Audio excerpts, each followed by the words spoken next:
Oblivion Remastered may be better than Skyrim. The jury's still out on that one, but one thing I know for sure is 7 more rare and unique items in Oblivion Remastered that you may have missed. Most of the items in this video are essential to every playthrough, but if you know of any rare or unique items that I don't cover in this video, then feel free to let me know down in the comments. The first item is a missable enchanted dagger that's definitely fun to obtain. There's a woman in Anvil that you can talk to, and she'll tell you that there is an all-female gang that's been seducing married men and robbing them blind, and how they ended up robbing her husband and stealing a valuable ring. This starts the Siren's Deception side quest. The problem is that none of the men who are robbed by the Sirens are willing to talk about it, as they are embarrassed to have been robbed by women in such a way, whether it's because of their pride or out of adultery. But you'll end up heading over to the Flowing Bowl Tavern, where you will meet with one of the Sirens, and she will ask you to meet up at a farm. Oh, men are so gullible. This is where things get interesting. If you're a male character, they'll try to seduce you and rob you blind. But if you're a female character, they'll ask you to join the gang. Unfortunately, you can't actually join the gang because I totally would, so you'll have to kill the 3 Sirens. Afterwards, the girl who hired you reveals that there was no stolen ring, but they actually tricked you into doing their undercover work for them. I'm sure there's a mod out there that lets you join the Siren gang anyway, but you'll be able to pick up the Wit Splinter from Faustina. Wit Splinter is a dagger that comes with Drain Intelligence and Damage Magicka. You can't join the Siren gang, but you sure can use their dagger to rob people anyway. Next is an item that is very convenient to have on hand. Around the northeast side of Cyrodiil, you can find Azura's Shrine. You'll have to approach it either during dawn or dusk, then offer some glow dust as an offering. Azura will send you to a cave to kill a few vampires, so make sure you have some cure disease. Once you defeat the vampires, you will return to Azura's Shrine, and she will give you Azura's Star, which is a reusable Grand Soul Gem. This item pairs great with items with soul traps such as the Umbra Sword, and is very convenient to have if you use enchanted items. This is another item along with the skeleton key mentioned in the previous video that helps get rid of some of the mundane upkeep.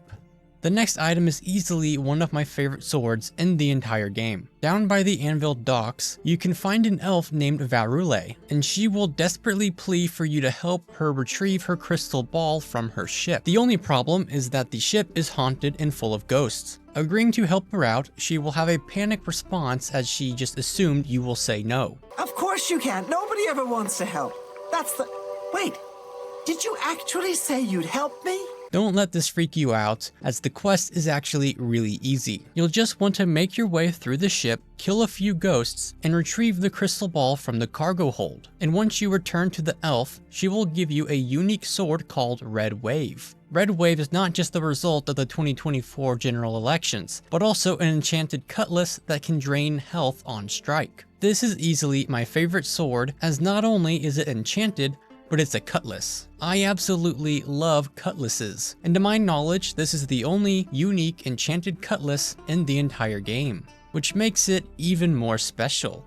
The next rare item is going to be a 2-for-1. These are 2 unique items, but they are both obtained in the same way. As you progress through the main quest, an Oblivion Gate will spawn right outside of Coral. As soon as you enter the Coral Oblivion Gate, you'll want to turn right and make your way to the edge of the area, and you should be able to find the fume vaults along the shoreline. Eventually, you'll find a door to the Embers of Hatred. Here you'll encounter 2 powerful Dremora, but you'll want to kill them and take their keys. From here, you just need to make your way up to the top of the tower, and you will find 2 containers. One will hold the Hatred Soul Bow, as well as some unique arrows, and the other container will have the Hatred's Heart Mace. Hatred's Soul is a bow that does fire damage and drains speed, and the Hatred's Soul arrows come with Soul Trap. Hatred's Heart, on the other hand, is a mace with the same fire and same drain speed enchantments. But we don't care about the mace. Hatred's Heart is basically the middle child, but this is easily my favorite bow, and the arrows will help fill soul gems to keep your bow charged up. Okay, so there's only so many weapons you can use, so let's talk about some wearable items. There is a rare light armor set that you can obtain as early as level 1. And if you mess up, then you can't get the complete armor set. Just north of the city of Leowin, you can find a dungeon called the Emilian Tomb. Once you enter the tomb, in the hallway with the falling rocks, you'll be able to find the gauntlets. The left tunnel from there will take you to a coffin, and behind it you'll find the booties. You can pull the rope in the other hallway, which will lead you to a room with a wooden door, and you'll be able to find the shield behind some of the crates. Inside the sarcophagus chamber, you can find the breastplate and the sword sitting on the empty slab, and you can also get the greaves in the corner of the room. You can also find the helmet hiding behind some stalks on your way out. This armor is pretty zesty and comes with the Frost Shield enchantment. The sword also does frost damage.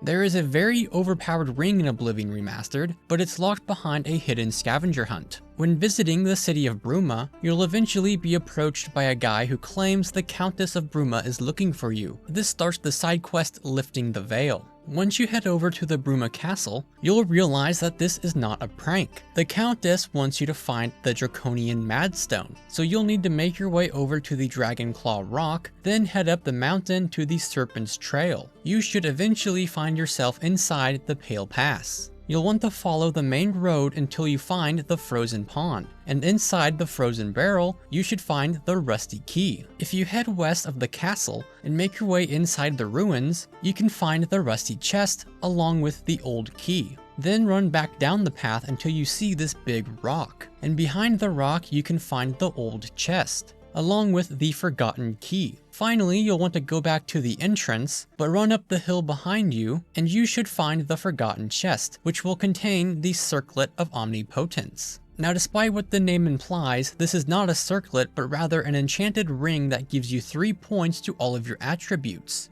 This ring can be super helpful to have. The last item is one that is essential to every playthrough, and you can get it as soon as you start the game. You can find a village right outside the Imperial City. Here you will come across an anxious fisherman who was crippled by a fish and needs you to finish his work so he can retire. Go on and... Wait. Help? Oh, well then. Now you don't want to laugh in his face because just like girls on Twitch, he can't take a joke. Assuming you don't laugh in his face, you can begin the quest Go Fish. So just go ahead and jump into the water and proceed to slaughter a bunch of fish. After you collect 12 slaughterfish scales, you can return to the fisherman and he will give you the Jewel of Rumaire. The Jewel of Rumaire is an enchanted ring that comes with water breathing. This is an extremely convenient item to have, as you can just throw it on your character and completely forget about it, and not having to worry about drowning ever again. The best part is that this is going to be one of the first villages that you will naturally come across, so you don't have to go too far out of your way to obtain it. Anyways, that was 7 more rare and unique items in Oblivion Remastered. If you know of any good rare or unique items that I haven't covered, then feel free to let me know down in the comments. And if you like this kind of content and want to see more, then make sure you subscribe so you don't miss the next video.